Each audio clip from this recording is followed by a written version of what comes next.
Assalamualaikum warahmatullahi wabarakatuh. Perkenalkan, nama saya Irma Yanti dengan NIM 1930 106021 dari Tadris Biologi 4A IAIN Batu Sangkar. Nah, untuk kali ini kita akan membahas suatu materi ekologi hewan tentang ekologi perilaku. Nah, di mana di sini kita akan membahas tentang pengertian dari ekologi perilaku dan indikator-indikator lainnya. Nah, kita langsung saja untuk membahas materi yang akan kita jelaskan. Langsung saja untuk membahas yang mana tema materi kita pada siang hari ini adalah ekologi tingkah laku. Nah, ekologi itu adalah ilmu yang mempelajari tentang makhluk hidup. Nah, sedangkan tingkah laku atau perilaku memperlihatkan suatu kisaran variasi fenotip yang tergantung pada lingkungan, di mana di sini adalah genotip yang diekspresikan. Nah, di sini perilaku didapat diubah pada lingkungan atau pengalaman di masyarakat. Nah, faktor-faktor yang mempengaruhi perilaku adalah semua kondisi di mana yang mendasari perilaku itu untuk diekspresikan di dunia nyatanya. Nah, baik itu kondisi fisik maupun kondisi kimiawi, hormonal yang dapat mempengaruhi perilaku. Nah, tidak tepat rasanya jika perilaku itu hanya dipengaruhi oleh gen. Menurut Campbell tahun 2004 adalah tidak tepat mengatakan jika perilaku itu semata-mata dikatakan oleh dipengaruhi oleh gen. Semua gen termasuk gen-gen yang diekspresikannya mendasari perilaku hewan memerlukan suatu lingkungan untuk dapat diekspresikan, yang mana perilaku tadi untuk diekspresikan di lingkungannya. Beberapa bentuk tingkah laku adaptasi hewan, baik itu organisme ataupun populasi. Nah, dapat berupa satu seperti hibernasi. Nah, hibernasi itu sendiri adalah teknik bertahan hidup pada lingkungan yang keras dengan cara tidur, tetapi dengan menonaktifkan dirinya atau domain. Hibernasi ini biasanya membutuhkan energi yang sedikit karena selama masa ini binatang yang berhibernasi akan memiliki suhu tubuh yang rendah, detak jantung yang lemah, pernafasan yang lambat, serta kecepatan metabolisme yang lebih rendah. Nah, hewan yang melakukan hibernasi ini berusaha untuk menghemat energi, terutama selama musim dingin sewaktu terjadi dan kelangkaan makanan pada habitatnya. Nah, contoh dari hewan yang melakukan hibernasi ini adalah seperti beruang kutub.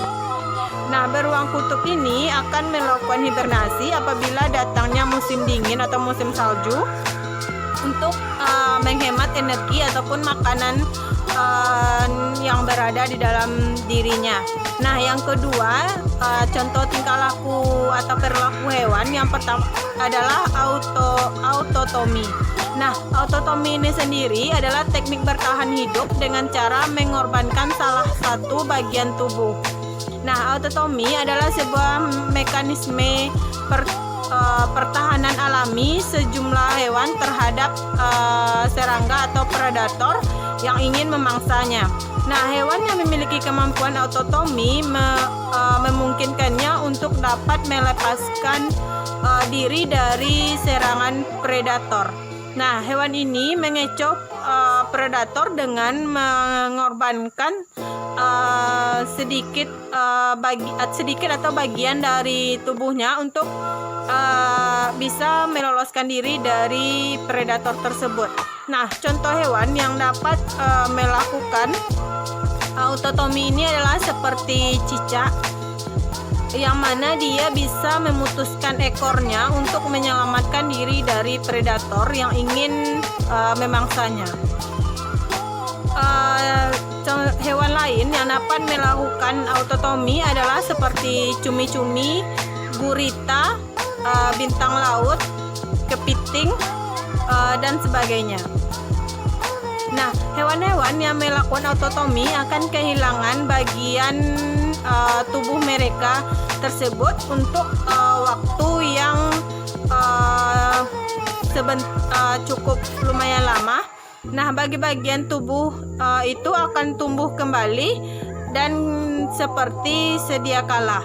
Nah, yang ketiga adalah estivasi. Nah, estivasi itu adalah keadaan domansi hewan ditandai dengan tidak aktif dan penurunan tingkat metabolisme yang dilakukan sebagai respon terhadap suhu tinggi dan kondisi yang cukup gersang. Nah, estivasi ini akan terjadi pada saat terjadinya musim panas dan kekeringan. Musim panas ini yang sering terjadi pada seperti kemarau yang cukup panjang yang memungkinkan untuk yang tidak memungkinkan hewan-hewan tersebut untuk bergerak seperti biasanya.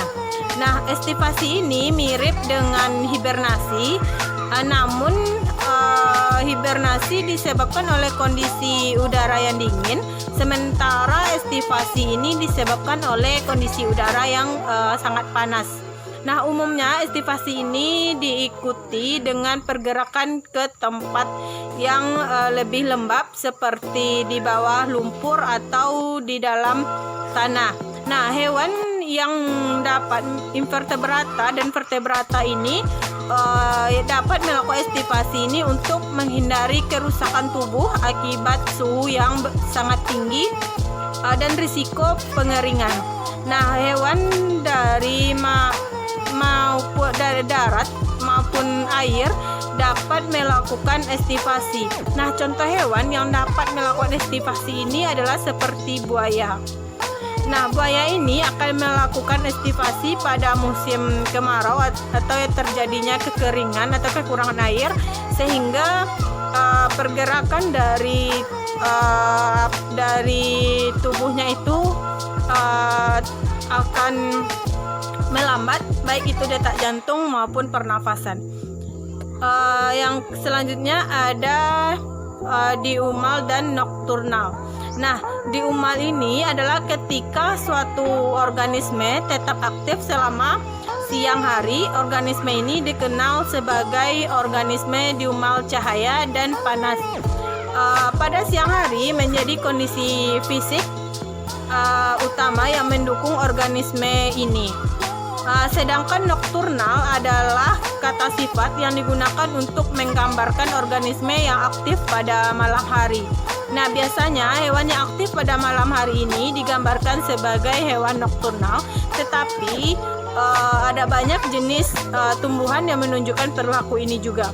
Nah, kendala utama untuk melakukan nokturnal ini adalah kurangnya sinar matahari, dan mereka telah mengatasi masalah dalam sedemikiannya sehingga malam menjadi suatu solusi untuk memenuhi kebutuhan mereka. Contoh hewan nokturnal ini adalah kelelawar, yang mana kelelawar itu akan mencari makanan ataupun mangsanya pada malam hari.